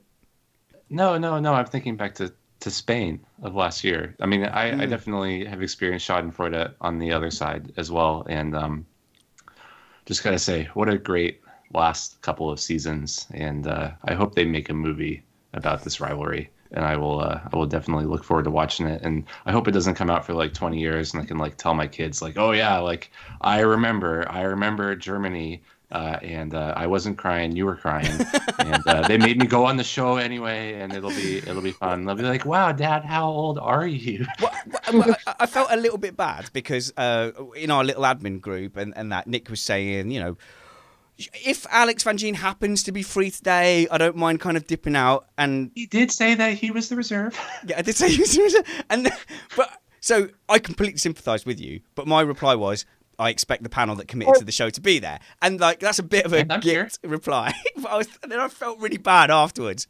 But anyway. Chris. Can we talk about the reserve that you just saying the word reserve driver made me think about? Can we talk about how Sky was suddenly monitoring George Russell because they thought Lewis Hamilton was too sick to race or something for like half an hour? There was something like, George Russell's here, and Lewis looks, he's got his hood up, and he looks really miserable. He doesn't have a spring, and he's not singing with the birds this morning. Would it have been George Russell? Did Sanson call in? Yeah, I know. You go, Sanson, is that you? So is Russell the official reserve driver? Is he? He's one of. Yeah. So it's Verline on non-F2 weekends. On an F2 weekend, on non-F2 weekends, it's Russell. Oh wow, wouldn't that have been interesting? That would have been really fun, wouldn't it? Oh, there we go. Good. Who really enjoyed that race? Steve, you were kind of a neutral in this fight. Did you actually enjoy it? Oh yeah, I thought it was a brilliant race. It was good, isn't it? The strategy game that was going on through the whole race was just phenomenal. You know, sometimes you get races that are just, you know, cars going around trailing each other. I wish we talked about that in the show actually, because like even without that thing, even without the rain coming in, but I suppose that tension was caused by the threat of rain, wasn't it? So yeah, I don't know. It was, and the rain. And you've got to say that, you know, Hammy's praying to the gods must have had some good result, because it rained just enough to spice it up, and it didn't rain really heavily until after he'd won. So that proves it. Correlation always equals causation, Matt. Oh, Absolutely. And I think so. Homeopathy's real. 2212 has won the post-show comment of the week with, I enjoyed it. The headless chicken strategy improv in the midfield made my day. Comment of the week. I love it. It was like a whole grid of buttons, wasn't it? It was just like, it was like the dominoes were, you're just like, they've lost their collective minds. Yeah, and like the amount of guys that just, I think, did Verstappen pit and then unpit? That's not a word, but he went to enters and back, right? Yeah. I will say, right, go on. I will say, as far as Haas goes, the first tire switch I kind of get, because they were on the mediums, which were singularly unsuited for the job that they were being asked to do. They weren't on the softs, They were on the mediums. But they should have gone onto the ultra softs at that point, because the dry tire was still faster. Okay, cool. Like, here's one thing. Like, here's a post-show whinge that wouldn't make it onto the podcast. But Lewis Hamilton fan, myself grew up as a Catholic, big respect to the religious community. But like, why even if you're like super religious, like why would you attribute something as like meaningless as a Grand Prix win to the almighty creator of the universe? All the problems in the world on Earth and presumably in Glarbon 57 has the same kind of issues. Like, why would you think that it's like, no, yeah, I know, like Ukraine, I know all that stuff's going on, but actually that deity is focused on my big go-kart race today. Like, why would you do that? At the expense of somebody else. Yeah, exactly. Like, there's obviously time and energy. So what does he think? That this deity is really worried about his race, but does he think it's good that the deity doesn't then also care about the other terrible things that are happening? Or does he think that the deity is unable to deal with those things because he's concentrating on his race, and then wouldn't you feel guilty about? Someone just explain to me the logic of that, because I like Lewis Hamilton, but when he brings that into a public space, then it's valid to question the logic of it, isn't it? Am I wrong? Am I wrong, Nick? You are so right Oh, that I don't feel the need to expand. Well, I mean, I'm gonna Bar offend Matamat somebody. says the mere fact you're questioning something like this shows how little you understand spirituality. I don't know. Incorrect. I understand spirituality perfectly. I was a very religious person until I was 21. No, when I say at the direct expense of somebody else, I don't mean the Ukraine or starving children in Africa or some other problem that could be solved. I mean like Sebastian Vettel. Like, Go on. Like God chose Lewis Hamilton over Sebastian Vettel and was like, yeah, no, I don't know, Mercedes, I prefer. This doesn't make any sense to me. Spanish, can I just ask what happened at 21? You know, like libraries and stuff. It was legal. I went on a big personal journey to try and prove that God was definitely real and existed, but my personal journey happened to take me into, you know, other critical thinking. So, for example, I went on a personal journey as well. That's why I've not been on the show for a while. And I actually bumped into Saint Malcolm, who is the he's the patron saint of podcasts, actually. What? There's Yeah, a patron saint of podcasts, right? Well, yeah, the all patron right. saint of podcasts. Consider And me a convert. He said unto me, Right, okay, I get what you're doing now. It's good. It's good. It's a good bit. It's a good bit. Keep it going. Keep it going. I'm not mocking religion, by the way, at all. I'm just mocking the application of it in this situation. Go on, Chris. Carry on your bit. Surely. he said unto me, Chris, create the Missed Apex merchandising brand. No, we're not doing that. It's not Spaceballs. And by the way, to the people who are getting upset with me in the chat room, I'm not saying there's anything wrong with having faith at all. Do you think I'd go home and yell at my mother? No. Do you think I'd go to my younger brother and just slap him about the head and say, how dare you have a... Steve's nodding. How dare you have a different view to me? No, not at all. But if you're going to bring that into the public space and say, the reason, I won today, I'm going to partially attribute it to that, the logic just doesn't stand up, and it's strange. So, but obviously, like, if you are, that deeply involved, I suppose you are preaching to the choir. You don't really care what people like me think about that. So I guess that's the other side of it. Please don't get upset at me. I'm not upset at you that you have a different view to me. So don't be upset at me. I have a different view to you. Oh, there you go. Mark Greenhow, the woman who survived the car crash in which her passenger died, thanked God. So a much more extreme example. I've gone down a really sticky path, haven't I, Nick? So how do I unwind from this? How do I withdraw? I don't know. You're the host. That's your job. You're supposed to make sure that we don't do this. Yeah, well, this is post show. It's all right. It's fine. I'll stand by my comments. I don't mind them. Topic change. Missed Apex Live in 2 weeks. Oh yeah, baby. Right. Okay. So I don't know if I can announce this or not. Okay. I can tell you what we have. So we have me, you, Matt, Brad, Summers. Also on the panel, Bradley Philpott on the panel, and I believe, and I'm not promising this, that we are going to be joined by a driver expert. We're going to have some conversations between Bradley Philpott and Alex Brundle, which is quite nice. And somebody that me and Matt spoke to a lot in New York as well. Who's that? Oh, Jack. Did you speak to Jack in New York? Yep. He was out there, was he? He's massively tall. It's the commentator. Of course he was out So is there. he actually still coming, as far as he's concerned? Right. Okay. Well. Yeah, right. because PayPal. Come on, Jack. Stump up. Confirm that you're coming.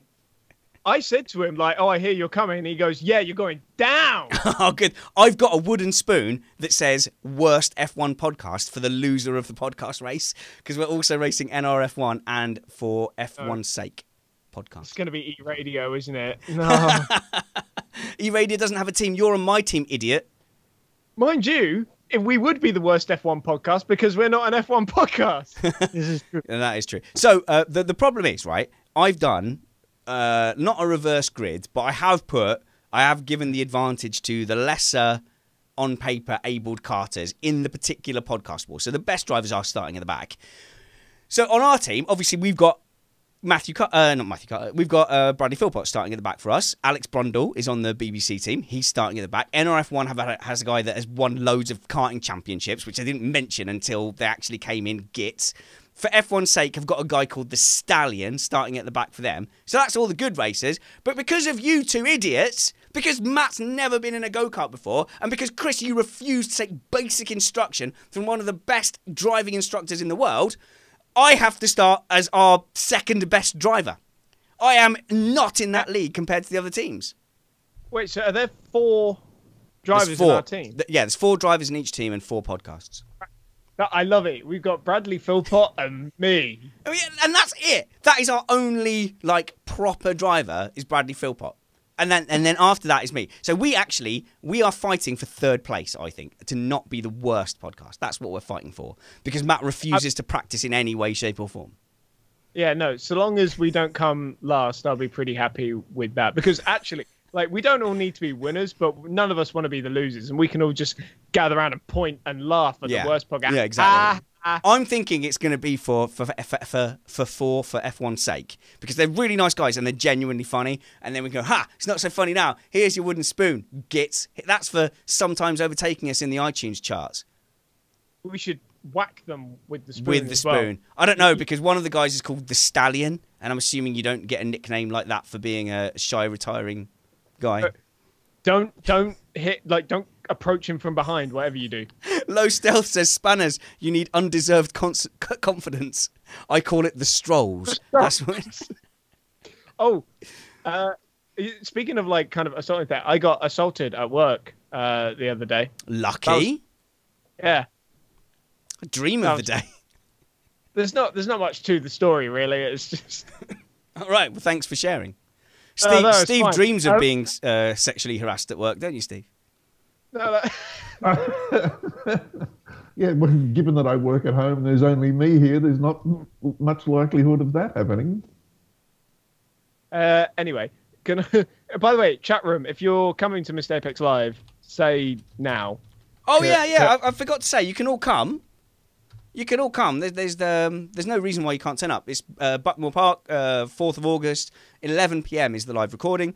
And then, of course, I think we're going to do an hour and a half. We've got an hour's break for lunch, so you can come hang out with us. Then the karting briefing starts at 1:30. That goes through till about 6, and then we'll just be having a bunch of beers. Yeah, because we're doing the live recording as well, and hanging out before and after the karting. So even if you just come for that, the more the merrier, really. To just tag along. Yeah, no, we're totally making it a massively social event. My missus is going to be there doing some piano. Matt's going to bring his trumpet. We have the venue all night if we want it. Plus, there's a local hotel that we'll probably be hanging out at as well. Yeah. People are still getting upset with me there, mate. No one is doing in your beliefs. It's only where you choose to put them. For example, I wouldn't go into do you know what? I'm finished with that. Trump is... Are you Good idea. That is the smartest decision I think I've ever seen you make. I don't mind that. I don't mind this kind of debate. I love this kind of debate. I am from the sort of community that Lewis Hamilton would have come from in that respect. I just happen to have come out of it with a different viewpoint. So I have massive respect for that. I don't go home and punch my mum in the face. You can quote me on that. Spanners Ready 2018. I don't go home and punch my mum in the face. Matt, are you looking forward to your trip to England? You're coming to England!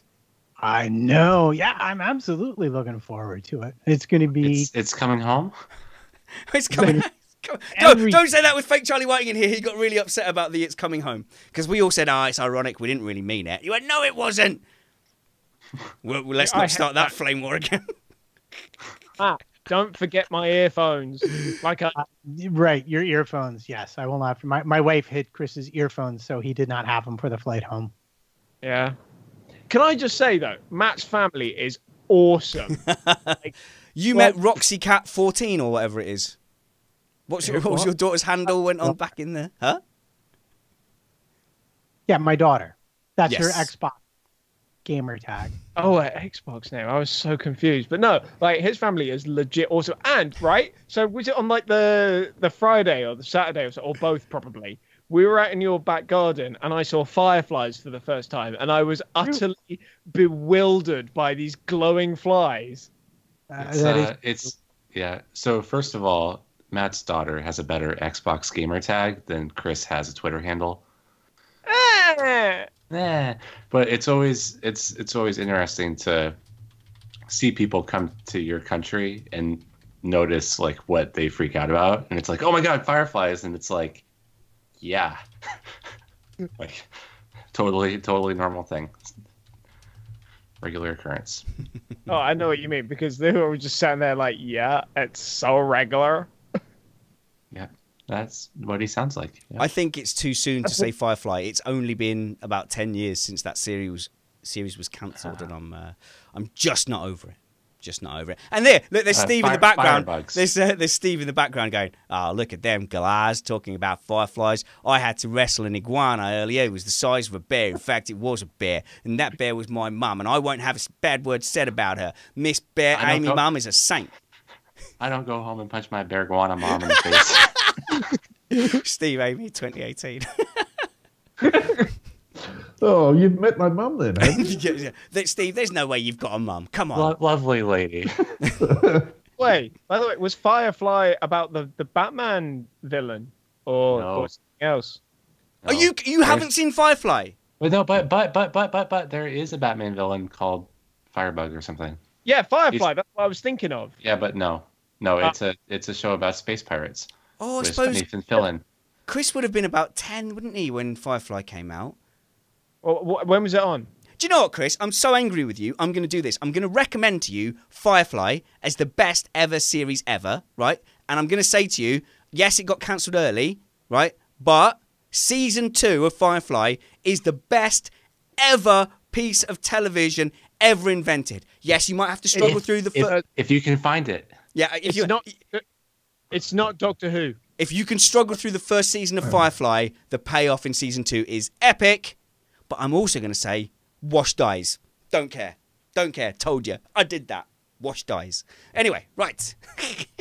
Oh, dude, I was 5 when this started. How can that be true? Oh, I'm so old. But I still look so young. He's doing the Van Gene where he holds his phone to a camera. Why would you think that would work? Let's all just show random bits of LED.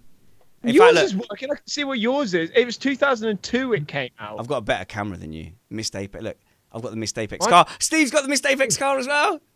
You can go to the website. You can get the Missed Apex car wallpaper somewhere on our website. You're close enough for us to see the letters now. Is that Grinder? What is that? You know, it was interesting, I have to say, having Stevens in the household for the weekend. Yeah. And I will give him props. As a journalist, he is actually good at what he does. Having seen him in action. Yeah. Shocking. He's so young that on the first day we went to the circuit, I literally had to remind him to brush his teeth before we left. Well, young people are the worst, aren't they? Like, that's because he's British. Oh, racist. Boo. Oh, how bitter. Stereo fight. When you fight in nationalist stereotypes with each other. Oh yeah! Look, you go back to opening cans of pop with a gun and like using a gun as a doorstop, etc., etc. There you go. That's just no. We don't do that. You'd spill. Can I just say, it had nothing to do with my age. It was just I'm generally a very clumsy, klutzy person, which I think Matt found out. Yeah, that's true. Yeah. What else did I do? What else did I do that shocked you? You should have gone karting. That would have shocked you. Well, honestly, we went racing. We went virtual reality racing. That was better. Yeah, he took me to the VR place. That's where I drove the 98T, and that was so much fun. Oh, you did the VR thing? Yeah, that's cool. Did you see how early Chris brakes for everything? It's insane. No, because he had all the braking assists on. No. Did he have? No, did you have the racing? No, I choose to believe that. No, I believe the first thing. Can't undo it. No. Can't undo it. I had ABS on. That was it. Yeah. Pass, because you can't feel it locking up, can you, under your foot? But I don't know. I had no racing line on. I had no traction control. Oh wait, no. I had maybe a small amount. Oh, come on. Even my son does iRacing with no traction control in our little setup. It was, yeah, with the 98T, though, with the mad turbos, where even in a straight line, you can lose the back end. I felt like I was entitled to 1 point of traction control for that.